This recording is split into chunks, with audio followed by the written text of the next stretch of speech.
चंबल और यमुना के बीच बसा तहसील बहा क्षेत्र में विकास की मांग लगातार की जा रही है, लेकिन क्षेत्र में विकास न होने से क्षेत्रवासियों में मायूसी छाई हुई है। आपको बता दें कि गांव बटेश्वर में 14 करोड़ रुपए की परियोजनाओं का शिलान्यास किया जाना था, लेकिन फिलहाल के लिए ये काम बेस्थगित कर दिया गया है। चंबल और यमुना के बीच बसा तहसील बहा क्षेत्र में विकास के लिए लोगों की मांग बनी रही है। क्षेत्र की तरक्की के लिए पूर्व से ही जिला घोषित करने की मांग चली आ रही है, ताकि आगरा जिला मुख्यालय से करीब 80 किलोमीटर दूर स्थित बहा तहसील के लोगों को काफी दूर नहीं जाना पड़े और क्षेत्र का भी विकास होता रहे। चुनावी वादों और मुद्दों में क्षेत्र को तरक्की ऊंचाइयों पर ले जाने की बात होती रही। विकास के नाम पर यहाँ छलावा ही देखने को मिला है। वहीं बटेश्वर में लोगों को विकास की उम्मीद जगी थी, मगर वह उसे भी लेकर लोग मायूस दिख रहे हैं। उत्तर प्रदेश सरकार ने पूर्व प्रधानमंत्री अटल बिहारी वाजपेयी की जयंती पर उनके पैतृक गांव बटेश्वर में 14 करोड़ रुपए की विकास परियोजनाएं शुरू करने की योजनाएं बनाई है। जिला प्रशासन के अधिकारियों ने बताया कि मुख्यमंत्री योगी आदित्यनाथ इस अवसर पर भारत रत्न अटल बिहारी वाजपेयी संस्कृत संकल्प केंद्र का उद्घाटन करेंगे। यहाँ बहुउद्देशीय सुविधा होगी, जिसमें एक खुला थिएटर, लाइब्रेरी, बच्चों के लिए पार्क और अन्य सुविधाएं होंगी। साथ ही गांव में हाई मास्ट LED लाइटें लगाई जाएंगी। पिछले दिनों अधिकारियों के मुताबिक रविवार को बताया गया कि सीएम योगी शुक्रवार को अटल के पैतृक गांव में विकास कार्यों की नींव रखेंगे।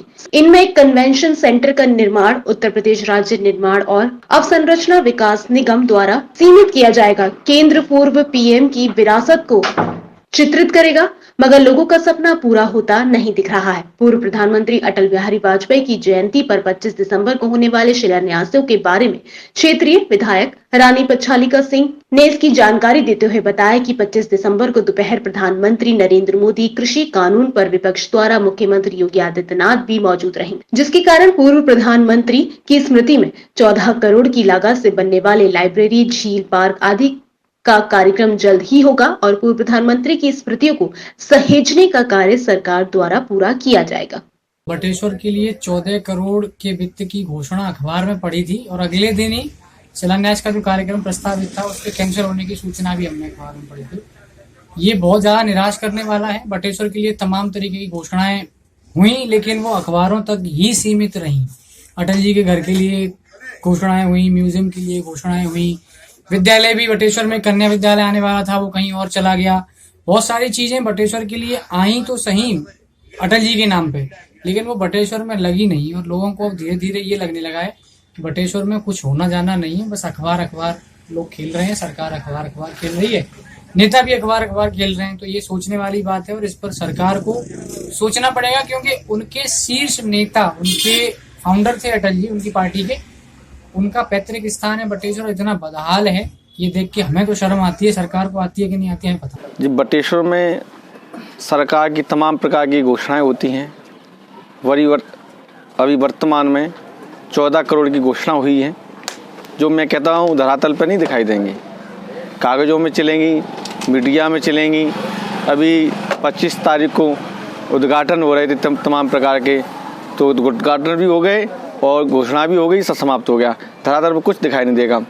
हमारे बटेश्वर में राजकीय महाविद्यालय आ गया था, वो भी यहाँ से उठा के किसी अन्य जगह डाल दिया गया बागराजपुरा में। तो बटेश्वर विकास देखता ही रहेगा, वो मिलेगा कुछ नहीं। अभी हाल में ही सरकार द्वारा जो 14 करोड़ रुपए बटेश्वर के विकास के लिए स्वीकृत हुआ है, मैं समझता हूँ कि अगर इतना रुपये अगर बटेश्वर में पूर्ण रूप से अगर किसी कार्य योजना पर लग जाए तो इससे क्षेत्र का काफ़ी विकास हो सकता है। लेकिन पूर्व में भी यहाँ एक महाविद्यालय की घोषणा हुई थी, जो कि सरकार की नीयत द्वारा बटेश्वर में ना होकर पूरा बागराज में जिसका कार्य चल रहा है, जो हम बटेश्वर वासियों के लिए एक बड़े ही खेद का विषय है।